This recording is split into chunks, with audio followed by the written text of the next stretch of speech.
দুঃখ এমন এক অনুভূতি যেটা আমরা চাই বা না চাই, আমাদের জীবনে এটা অবশ্যই আসবে। আমাদের মনকে বিব্রত করে তুলবে, আমাদের মনকে বিচলিত করে তুলবে। কখনো ভেবে দেখেছেন এই দুঃখ আমাদের জীবনে কেন আসে, কিভাবে আসে? যদি আপনি মন দিয়ে চিন্তা করেন তাহলে আপনি বুঝতে পারবেন যে এই দুঃখের অনুভূতি পরিস্থিতির থেকে বেশি মানসিকতার থেকে বেশি আশেপাশের লোকজনের সাথে জড়িয়ে। কারণ আশেপাশের লোকজনেরাই আপনার জন্য পরিস্থিতি তৈরি করেন, যা ভালোও হতে পারে আবার খারাপ। আপনার আশেপাশের লোকজনেরাই আপনার মানসিকতাকে প্রভাবিত করে, হয় তাকে ভালো করে অথবা খারাপ করে।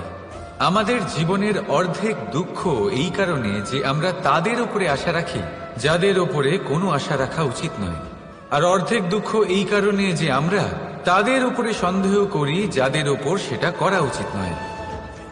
তাৎপর্য এটাই যে মানুষকে চেনার চেষ্টা করতে থাকুন। যেদিন আপনি এটা বুঝে যাবেন যে কে সুজন আর কে দুর্জন, সেই দিন এই দুঃখ আপনার জীবন থেকে দূরে কোথাও চলে যাবে। রাধা রাধা। কিছুদিন আগে আমরা কথা বলেছিলাম যে আমাদেরকে নিজেদের বিবেকের সাহায্যে সুজন আর দুর্জনকে চিনতে শিখতে হবে। কিন্তু কিভাবে চিনব? কি গুণ থাকে তাদের? সুজন কি সে যে আস্তিক হয়, যে ঈশ্বরকে বিশ্বাস করেন, যে তাকে ভয় পান? নাকি দুর্জন সে যে ঈশ্বরকে বিশ্বাস করেন না, তাকে ভয় পান না, শুধুমাত্র নিজের কাজ করে যান? আপনাকে বলে দিই, এই সুজন না তো আস্তিক হয় আর না তো নাস্তিক, তারা বাস্তবিক হয়। তাহলে আসুন আর বাস্তবিকতাকে চিনুন আর জীবনে শুধুমাত্র আনন্দ লাভ করুন। আর আমার সাথে ভালোবেসে বলুন রাধা রাধা।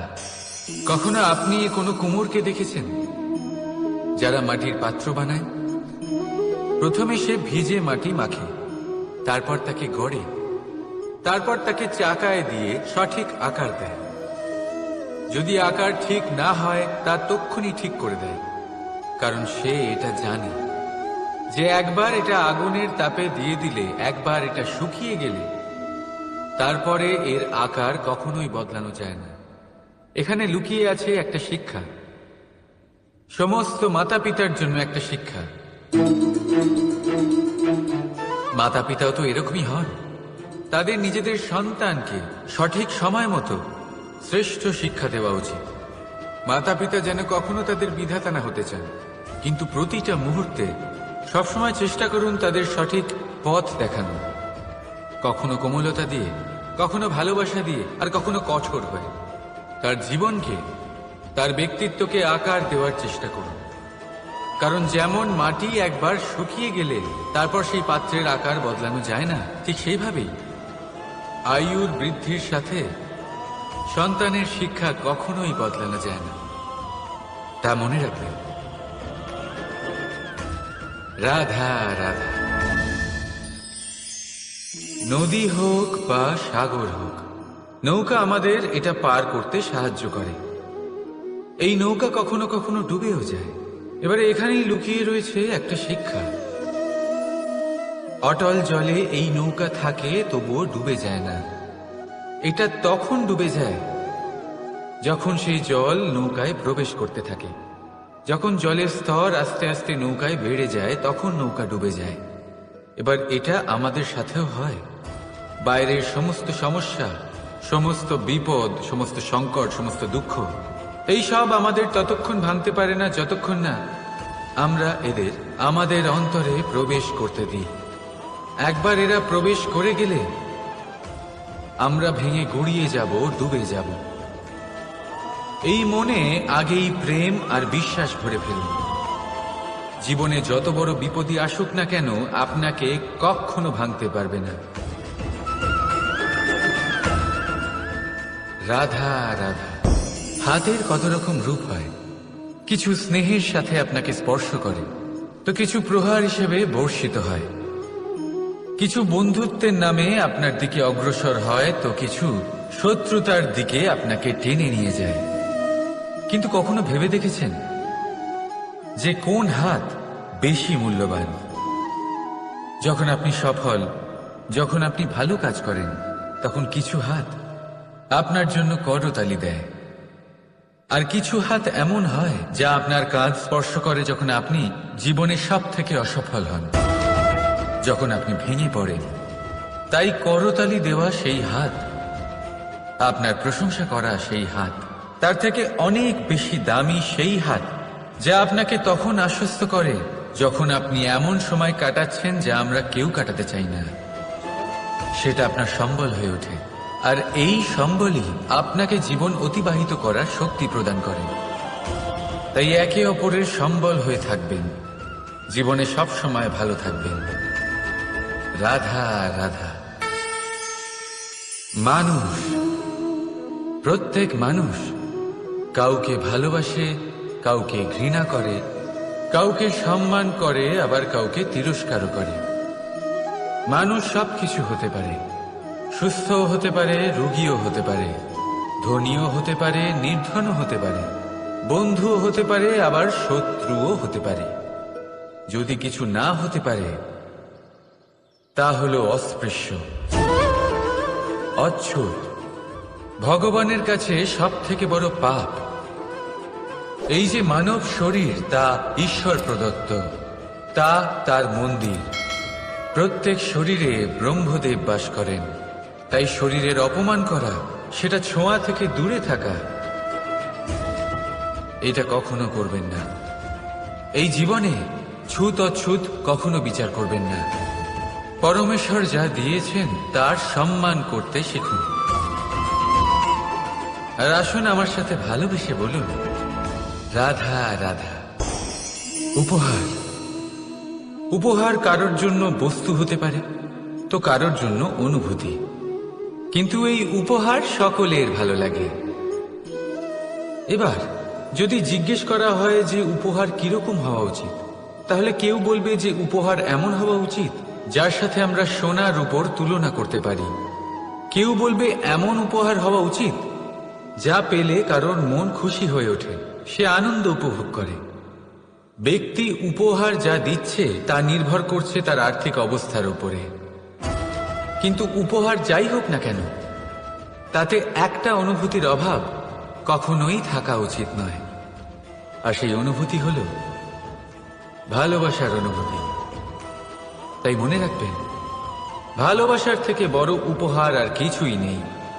আর যদি ভালোবাসার এই উপহার আপনি লাভ করেন, তার থেকে বড় আর কোনো সম্মান নেই। রাধা রাধা।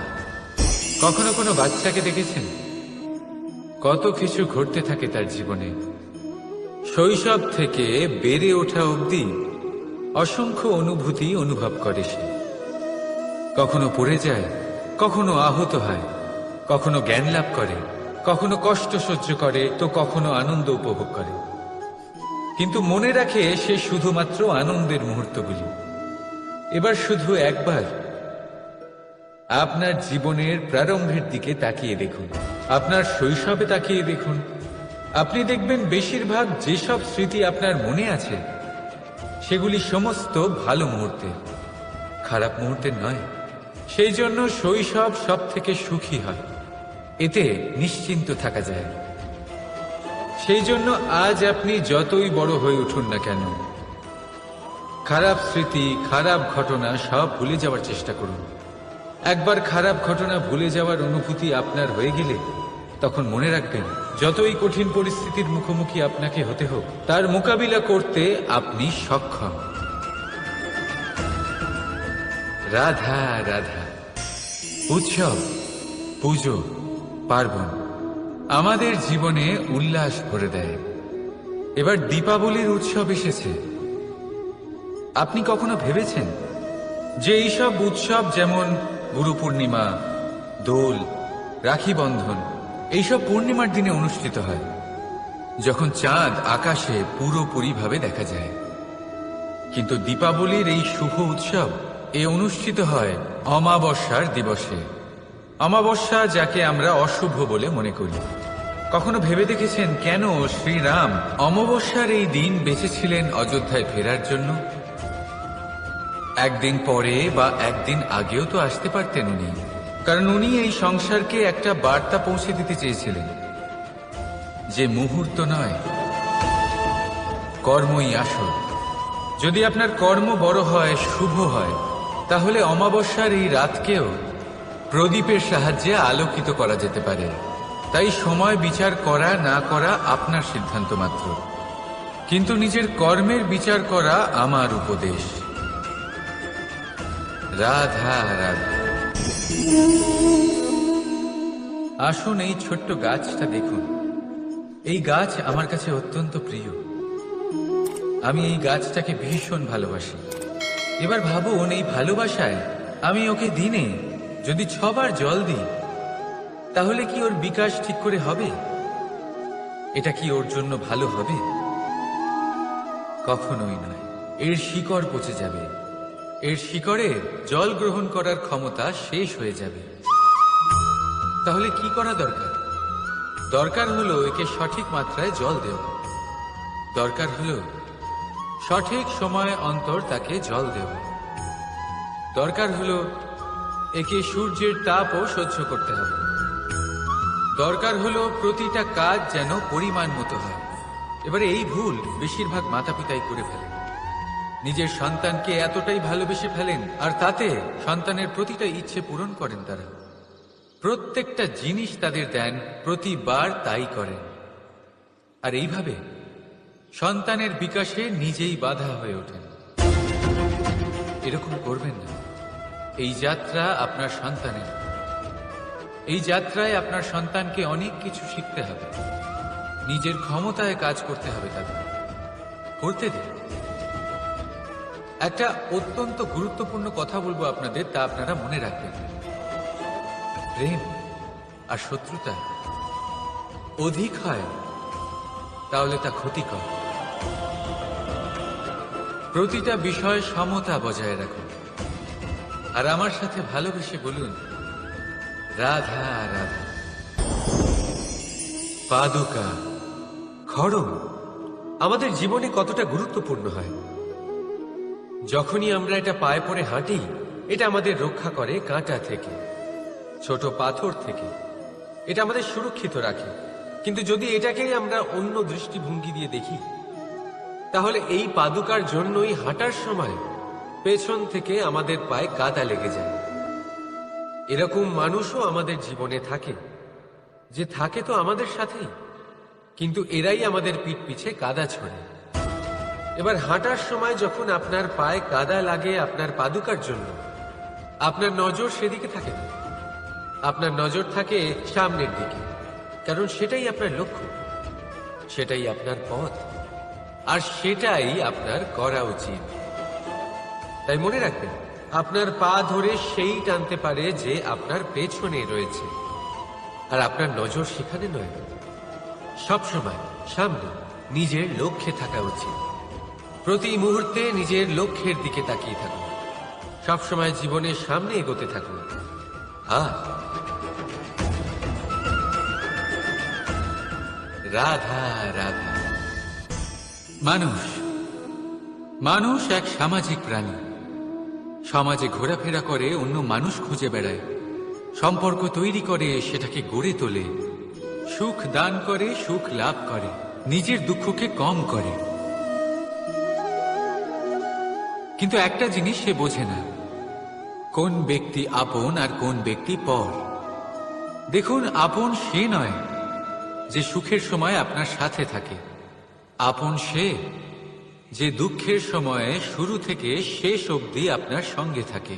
তাই খেয়াল রাখবেন, সুখের সময় যে আপনার সাথে থাকে তারা সেই ব্যক্তিগণ যাদের আপনি পছন্দ করেন।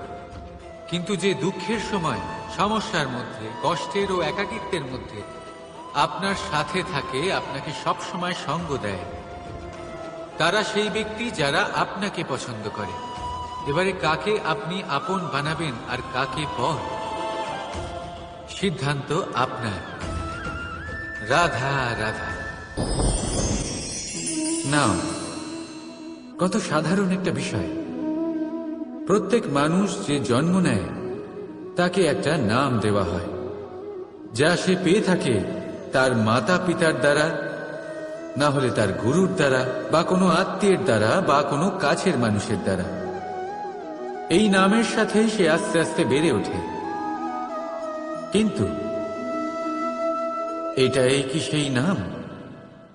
এই নামই কি সবকিছু? কখনোই নয়। একটা নাম সেটা যা আপনি জন্মের সময় লাভ করেন, যে নামে আপনি কর্মের পথে অগ্রসর হন। আরও একটা নাম সেটা যা আপনি আপনার কর্মের দ্বারা অর্জন করেন, আর এই নামেই আপনাকে সবাই যুগ যুগ ধরে মনে রাখে। আপনার আসল নাম সেটা নয় যা আপনাকে জন্মের সময় দেওয়া হয়েছিল। আপনার আসল নাম সেটা যেটা আপনি আপনার কর্ম দ্বারা লাভ করেছেন, কারণ সেই লাভের পেছনে প্রচুর প্রয়াস লুকিয়ে থাকে, অনেক পরিশ্রম লুকিয়ে থাকে। কিন্তু যদি আপনি চান যে মানুষ আপনার নাম মনে রাখে, তাহলে আপনাকে কর্মের পথে অগ্রসর হতেই হবে। শুভ কর্ম করতে হবে, অনর্গল চেষ্টা করে যেতে হবে, মহান কাজ করতে হবে। আর বিশ্বাস করুন, আপনি একটা মহান নামের ফল অবশ্যই লাভ করবেন। রাধা রাধা। চিন্তা। সবাই বলে চিন্তা করা উচিত নয়, কিন্তু চিন্তা সবাই করে। যিনি বৃদ্ধ ব্যক্তি হন, তিনি নিজের অতীতের সাথে বর্তমানের তুলনা করে চিন্তিত থাকেন। একজন যুবক ব্যক্তি ভবিষ্যতের বিষয় চিন্তা করে, নিজের লক্ষ্য কিভাবে পূরণ করা যায় সেই চিন্তায় মগ্ন থাকে। শুধু একজন বালকের না তো তার ভবিষ্যতের চিন্তা থাকে, আর না অতীতের দুঃখ থাকে। আর এরকম কেন? কারণ সে শুধুমাত্র বর্তমান নিয়ে ভাবে, আর তাই সে সব থেকে বেশি সুখী। তাই মনে রাখবেন, যদি আপনি আপনার বর্তমানের বিষয়ে ভাবেন, তাতে বাঁচেন, সেটাকে ঠিক রাখেন এবং সেটাকে আরো ভালো করে তোলেন, তাহলে আপনার অতীত আর আপনার ভবিষ্যৎ আপনা থেকেই ঠিক হয়ে যাবে। আসুন আমার সাথে ভালোবেসে বলুন, রাধা রাধা। মানুষের কত রকম অনুভূতি হয়, কিন্তু সে সেটাই করে যেটা সে আজ অবধি করে এসেছে, আর এটাই তার সব থেকে বড় ভুল। আপনাকে যদি উদাহরণ দিই, তাহলে একটা গোয়ালা যে ছোটবেলা থেকে একটাই কাজ করেছে, গরুকে চড়িয়েছে, দুধ বের করেছে, সে সারা জীবন সেটাই পাবে, শুধু দুধ। কিন্তু ভেবে দেখুন, যখন এই দুধ কোনো ময়রার কাছে যায়, তখন সে সেটা দিয়ে মালপোয়া বানায়, মাখন বানায়, বিভিন্ন রকমের সুস্বাদু মিষ্টি বানায়, ঘি বানায়। সে বড় কিছু করে, তার বদলে সে বড় কিছু পায়। তাই মনে রাখবেন, যদি আপনি সেটা করেন যেটা আপনি সব সময় করে এসেছেন, তাহলে আপনি সেটাই পাবেন যা আপনি আজ পর্যন্ত পেয়ে এসেছেন। নতুন কিছু করার চেষ্টা করুন, আলাদা কিছু করার চেষ্টা করুন, নিজেকে বদলানোর চেষ্টা করুন, নিজেকে প্রস্তুত করুন, নতুন কিছু করুন। তাই মনে রাখবেন, যদি আপনি এমন কিছু করেন যা এর আগে কেউ কখনো করেনি, তাহলে আপনি এমন কিছু পাবেন যা এর আগে কেউ কখনো পায়নি। তাই নতুন উপায়, নতুন চেষ্টার দ্বারা নতুন কর্মের পালন করুন। নতুন চিন্তা নিজের ভেতরে জাগ্রত করুন, কারণ এই চিন্তাই সত্য হয়ে আপনার জীবনে আসবে। রাধা রাধা। যদি আমি আপনাকে জিজ্ঞেস করি যে এই সংসারে সব থেকে মাহাত্ম্যপূর্ণ বস্তু কি, তাহলে আপনি বলবেন জল। আর একদম ঠিক বলবেন। কিন্তু কোন কারণে? এই জন্য যে সে আমাদের জীবন দান করে? এই জন্য যে সে আমাদের তৃষ্ণা মেটায়? নাকি এই জন্য যে আমাদের দৈনিক কাজ থেকে শুরু করে আমাদের মৃত্যু অবধি কাজে আসে, সব কাজে আমাদের সাহায্য করে? না, এর পেছনে একটা কারণ হলো জলের প্রকৃতি। ভেবে দেখুন, সমুদ্রের এই জল সূর্যের তাপ সহ্য করে বাষ্পীভূত হয়, তারপর উপরে গিয়ে মেঘে পরিণত হয়, তারপর সেই মেঘ রূপে প্রবাহিত হয়ে কোনো পর্বতের সাথে ধাক্কা খেয়ে বর্ষা হয়ে এই পৃথিবীতে বর্ষিত হয়। আর এই পৃথিবীর ধূলিকণা এর মাটিকে নিজের মধ্যে ধারণ করে। মানুষের দ্বারা, অন্য প্রাণীর দ্বারা যে ময়লা ছড়িয়ে পড়েছে তাকে নিজের মধ্যে ধারণ করে, আর তারপর ফের অগ্রসর হয়ে পড়ে সমুদ্রের দিকে, সমুদ্রে মিশে যায়। কিন্তু তবুও